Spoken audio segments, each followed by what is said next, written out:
So today we have Gunnar Grosch here. He is a principal developer advocate at AWS with over 10 plus years of experience at AWS. And today he'll be talking about how to design serverless applications with modern developer tools. So without further ado, let's get started. All right, thank you. So I'm going to be building a bit on the things that Adam and Antje showed in the keynote this morning. So hopefully that will be good. So I have a question for the room before we get started.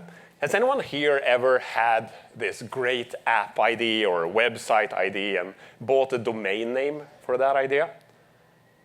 A few of you have. How many of you actually ended up building that app and launching something with that domain name? Fewer people? Yeah, that's usually the case. And it's been the case for me as well. I have a long list of domain names that I keep renewing, hoping that one day I launch that app and maybe become a billionaire in the end. So this session is really about how to take that app idea and make it into reality. So my name is Gunnar. I'm a developer advocate at AWS. And I think let's get to it. So many of you had app ideas, and I think all of us have if we think about it. There are things we want to do, things we want to improve, things we want to build and just basically do. And the question is, how do we make those ideas into reality? And the answer to it is fairly simple, actually. I'm a bit biased, but this is it. The easiest way to build and launch an application is using serverless and event-driven architectures. That is the quickest way to turn an idea into an actual application.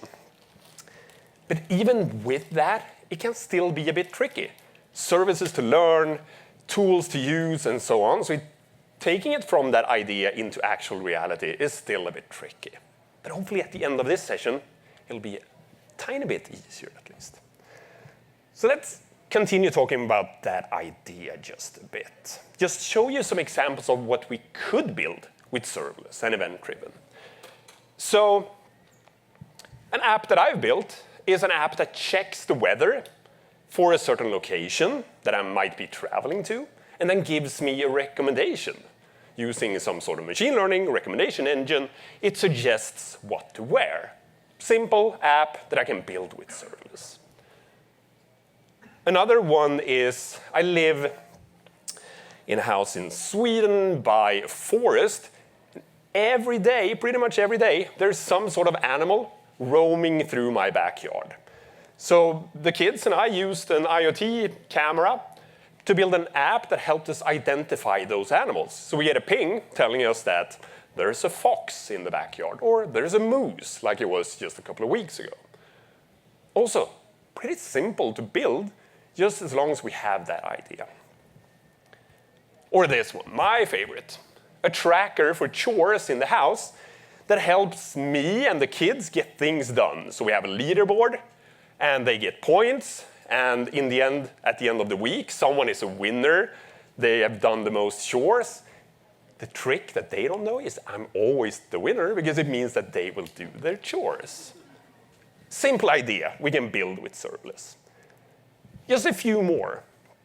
You can also, with those same tools, with those same services, build a logistics software that helps you deliver 1.1 million parcels every day. Very specific number.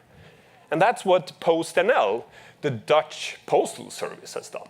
Using those same services that I can use in the AWS console today, and all of you can use.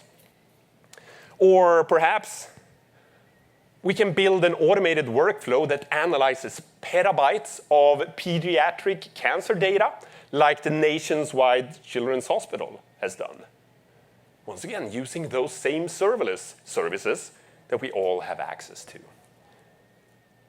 Or maybe one of you wants to build an integrated solution that connects delivery applications with in-store purchase point-of-sale systems, like Taco Bell, another customer that uses serverless to build the same services that all of us can use easily here and now. So these are just some examples of things we could build with serverless. So in this session, I'm going to build an app, and I want to show you my app idea. An issue that I have is that I have too many documents. When I travel, when I have meetings, I type notes, lots and lots of notes in different documents, and I store those somewhere. Lots and lots of text in all of them. And I don't really know what all of them contain, where they are, and what they actually are meant for in the end. So my app idea is to build a simple application that uses generative AI to summarize documents and then give me a summary of what the documents are. Simple thing we could build with serverless. So we have a user, that's me. I have documents, lots and lots of documents. And I'm then going to use a machine learning model using generative AI to then store that summary in a database. So that's the app idea. And now to build this then, well, we're then going to use serverless services on AWS to do that. And it basically looks something like this. Still have a user, that's me. And then I'm going to store the document somewhere. We're using Amazon S3, our object storage service. That in turn is going to trigger an AWS Lambda function that uses code to then invoke and use Amazon Bedrock. And we use a foundation model on Bedrock to then create that summary and store it in our data stores, which is DynamoDB in this case. So that's the app idea and a very simple architecture of it. So this is basically my MVP or my app. All right, so how do we then do this? Well, there are a few different ways. And like I said, this is perhaps often the challenging part, taking it from that idea, even an architecture diagram, into actual something that works.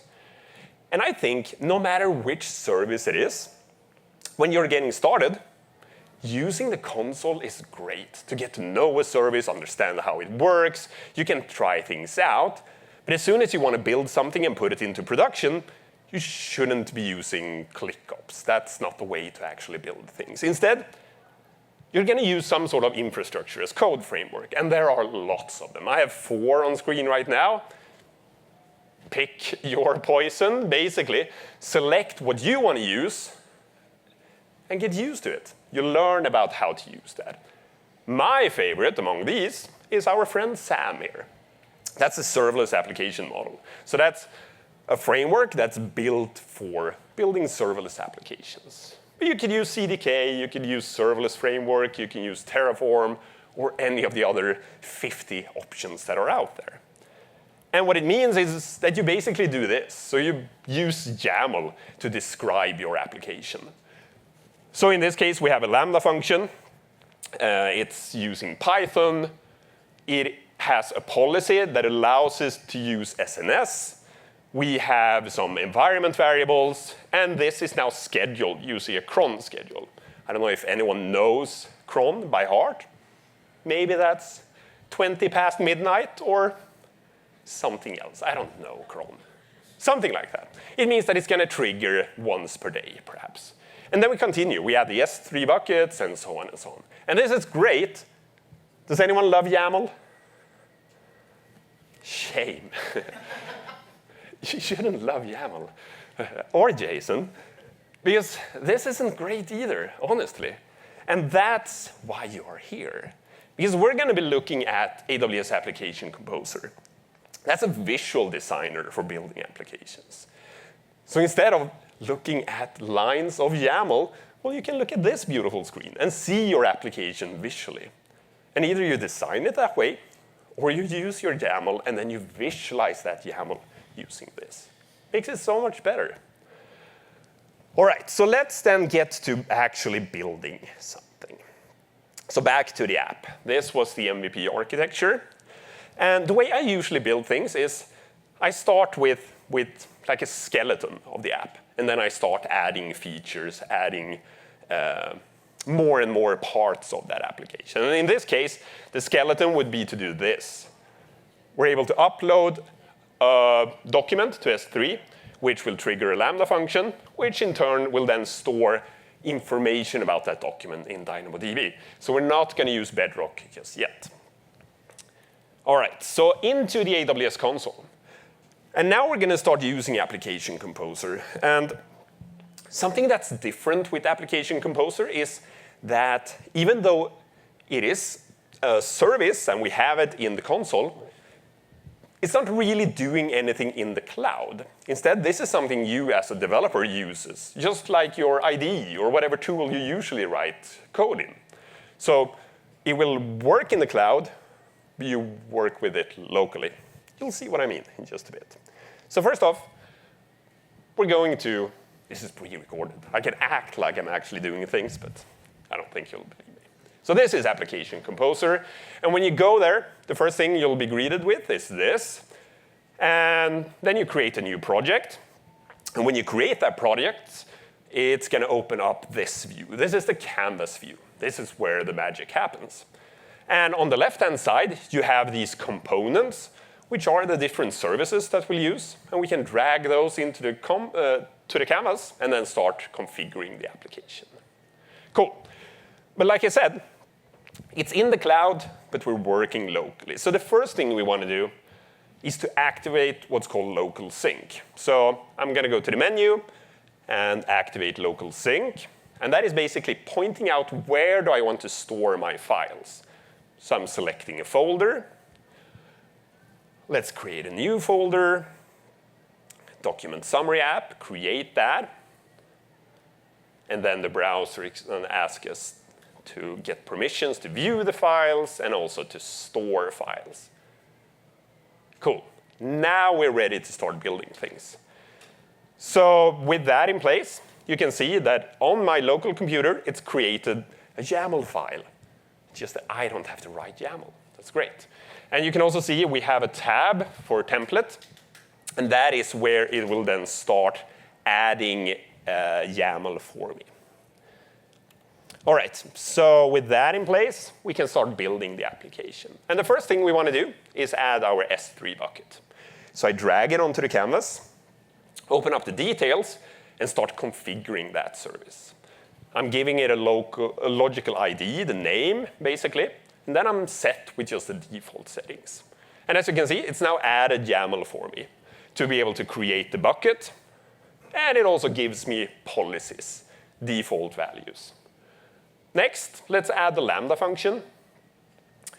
And in the same way, dragging it to the canvas, opening up the details, and setting some values. Giving it a name, where we want to store the code for the Lambda function. We then select our runtime with a bunch of different runtimes to choose from. We're going with Node.js. We can set a bunch of options here as well in terms of memory, in terms of timeout values, and so on. We can set permissions for the Lambda function. We'll get back to that, but we'll stick with defaults there as well. And now, even more YAML is created without me having to write YAML. Cool. With that in place, we can now tie these services together. And tying these together means that we're creating that trigger for the Lambda function. It means that it's created an event saying that when something is added to my S3 bucket, it will trigger my Lambda function. So next, let's add the DynamoDB table as well. Dragging it onto the canvas, and once again, opening up the details, giving it a name, and then we can change settings for DynamoDB. We're going to stick with defaults here as well, so saving that. And then in the same way, we need to tie those two together. And in this case, it means that it's going to add some environment variables and also policies, allowing me to actually access the DynamoDB table. Cool. So now we have basically our MVP, the skeleton part of the app, added with the bucket, with the Lambda function, and the table. So next step is to actually create the code. Because so far, we haven't written what the Lambda function is going to do. So that's our next part. So now I've switched to my IDE. This is VS Code. There are other IDEs. I prefer VS Code. And a good part about VS Code is that it has extensions that we can add. And I have two extensions. I have the AWS Toolkit, and I have Amazon Q as an extension. We're going to be using those. So first off, we just need to open the same folder again. Selecting my folder, opening it. And that shows us that we have the template with all of that nice YAML, and we have our Lambda function that we've added. We also have a button. So we can actually open Application Composer within our IDE because I have that toolkit added. So that's cool. That makes it even more efficient to use Application Composer. So now with that in place, we can actually start writing code. So this is boilerplate code that's added. But this is where the fun part comes in. So like Antje showed, we can actually use Amazon Q to now create this code for us. So I'm going to be using prompting simply by adding a comment that I want a Lambda function that's triggered by object upload to S3. It will download the object from the S3 bucket and store the output in DynamoDB table with a unique ID, the current date and time, and a few more things. And now it's generating code for me. So it's now generating that exact thing I was asking for. So it's going to be using the AWS SDK. It is fetching data from the trigger. So we can get the bucket name. We can get the object key, the file name. And we will then fetch the entire object from S3. It will then create this item for me with the ID, with the date, with the file name, the key, the bucket, and then all of the data from that object in S3. The thing it didn't get correctly was the name of the table. And this goes back to what Antje was talking about. Because I didn't really specify that in my prompt, so it made up a name. But as you know, we have an environment variable from when I created the app. So we can simply use that.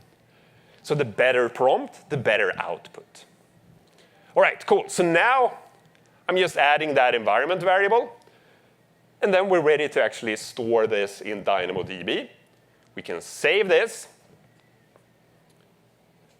And it's time to deploy my first application.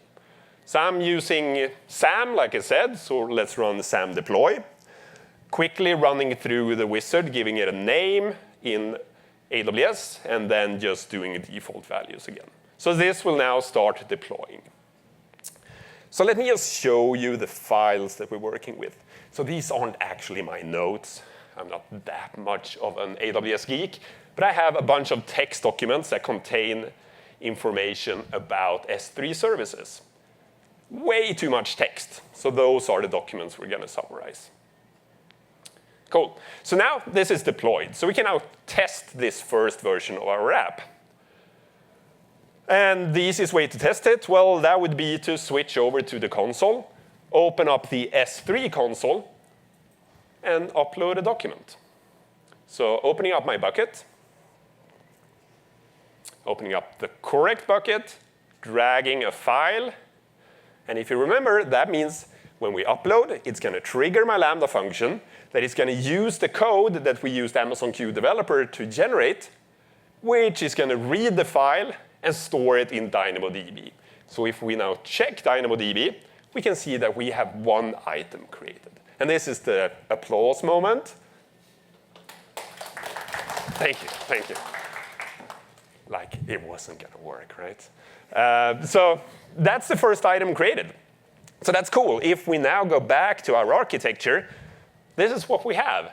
The user can upload an object to S3, triggers the Lambda function, using that code that Amazon Q Developer created for us just by me doing a prompt, storing data in DynamoDB.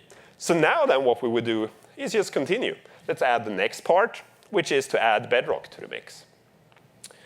So now we simply make small changes to that document. And I'm simply going to paste code in this case to make it a bit quicker. So I have a function that is invoking Bedrock for me. So we're using the Bedrock runtime. I'm going to use Claude 3 Haiku model in this case.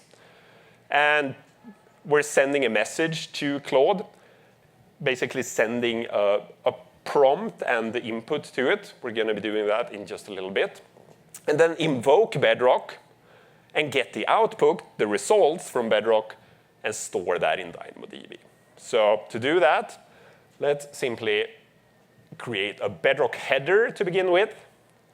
So I'm using invoke Bedrock model, the function.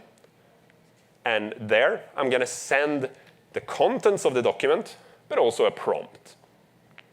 So I'm going to tell it to create a header for this text in maximum 70 characters, and then followed by the entire document contents.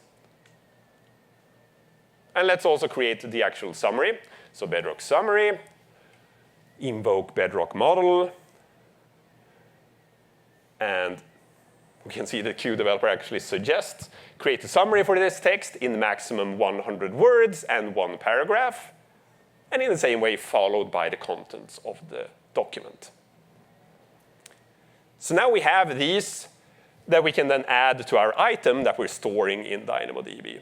So the Bedrock header and the Bedrock summary.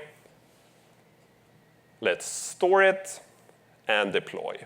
So now we're deploying a new version of the same app to add this new functionality.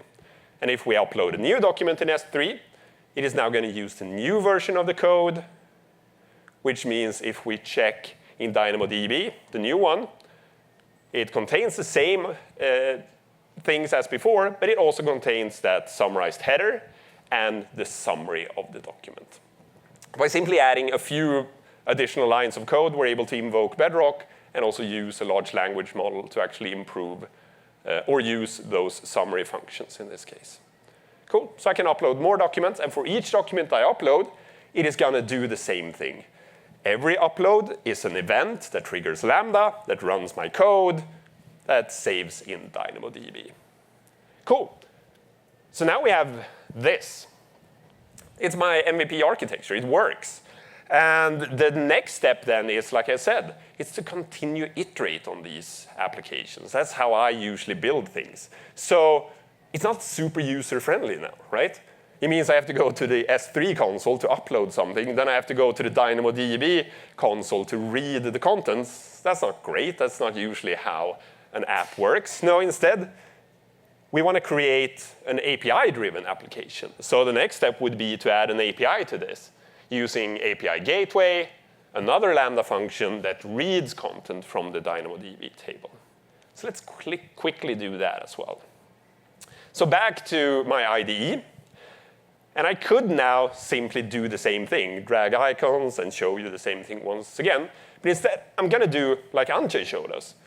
I'm going to use Amazon Q developer, and I'm going to use /dev in this case and tell it what I want to build. So create a document summary API where the root path invokes a getSummary function, Lambda function, that fetches all items from the document summary table. And it should allow access from all origins. So now Q developer creates a plan for me. And this plan goes through, step by step, the things that is needed to be able to do this. So it will update the template. It will add a new HTTP API. It will add course configurations we can access from anywhere. It will create a new serverless function. It will create the permissions needed to access DynamoDB. It will add an event source, so it triggers the Lambda function. It would actually create the Lambda function, and so on and so on. So this is the entire plan. And I guess I could walk through these steps and do it myself, or we can scroll to the bottom and we can ask Q developer to do this for me, just like Ante showed.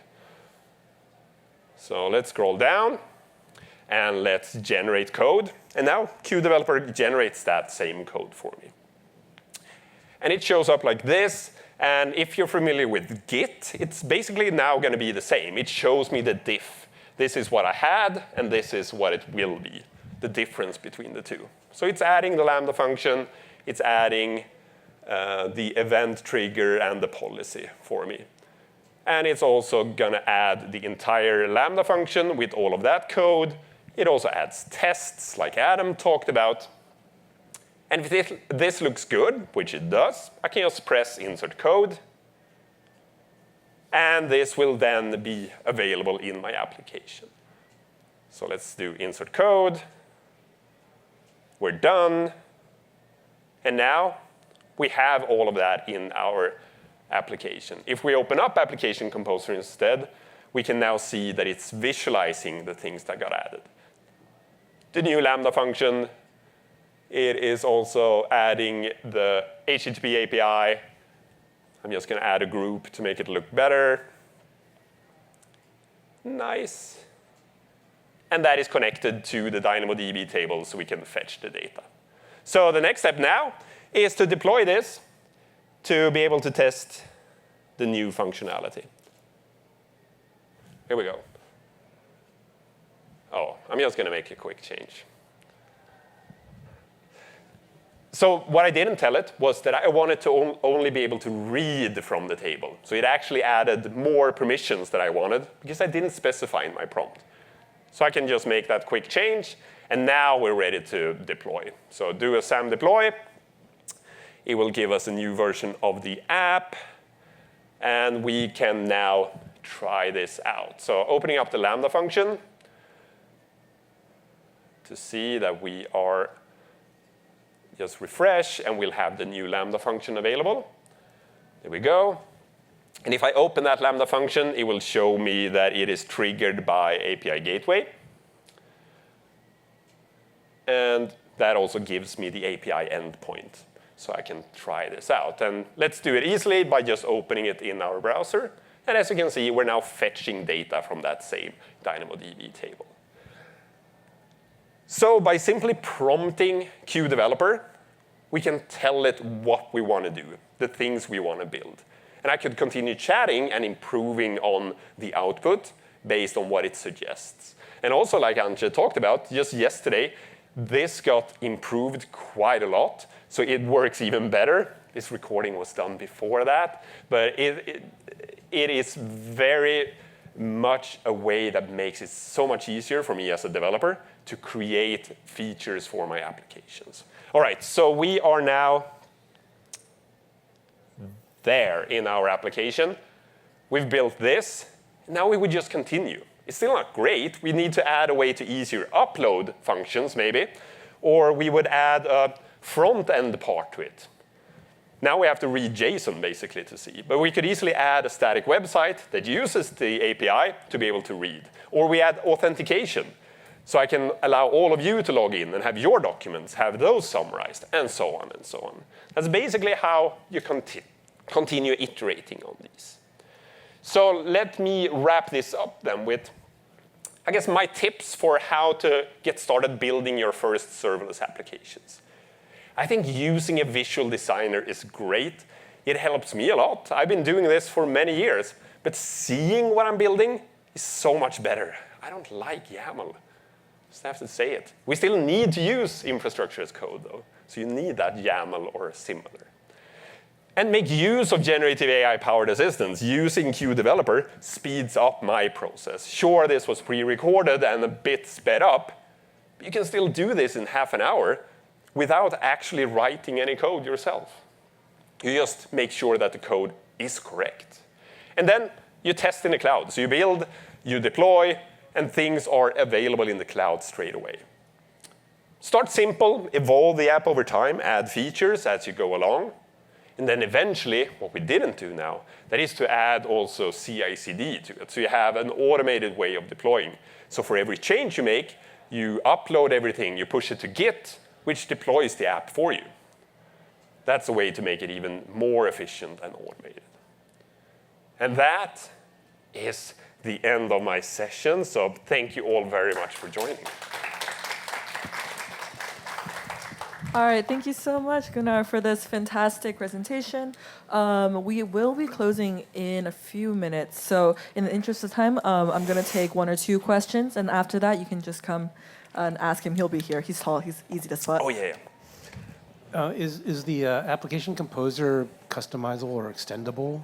Could I add stuff to create different kinds of outputs? So you mean different types of services, or? No, well, more so to create more custom outputs instead of the SAM YAML to be able to produce. Right. So at the moment, it is using the serverless application model as the template that is generated. Application Composer has been made available also in the CloudFormation console now. So you can actually use it for other stacks as well to visualize applications. You can also use it to partly build in that console as well. So at the moment, it is limited to YAML through SAM or CloudFormation. Thank you. Do you see that? Yeah. Do you see that changing? That there'll be other options? So we can never talk about future releases, of course, but if the demand is there, then we will usually build it. That's how things work. So if you want that, yeah, make sure to raise your voice about it, just like you did now. Yeah, we need more voices from the customer, for sure. Exactly. Hey, hi. Whatever you've shown, I'm thinking to build it on my own. Like, I have a 5-year-old Predator laptop with 2 TB space. Yeah. I want to organize my files a lot. So I am trying to build the same project, but the problem statement comes where I don't want to upload the files, 2 TB files to the cloud, and then I don't want to run LLM over there. So my question is, can you suggest me, like, how can I build the same thing with the LLM? Can I run my LLM in my local thing? So, well, I guess that's a bit outside of scope of what we build right now. Correct. But yes, you could definitely do the same type of document summarization and so on without using Bedrock like I used. Okay. You also probably wouldn't use S3 or Lambda function or DynamoDB in that case either. So the answer is yes. Uh-huh. Hey, John. That's it. We have to go. Yep. Thanks a lot. So yes, but no. All right, thank you, everyone. Yes, I think we do have a deadline to skedaddle. You shouldn't put me last, John. All right, thank you so much. Let's give it one more round of applause. Woo!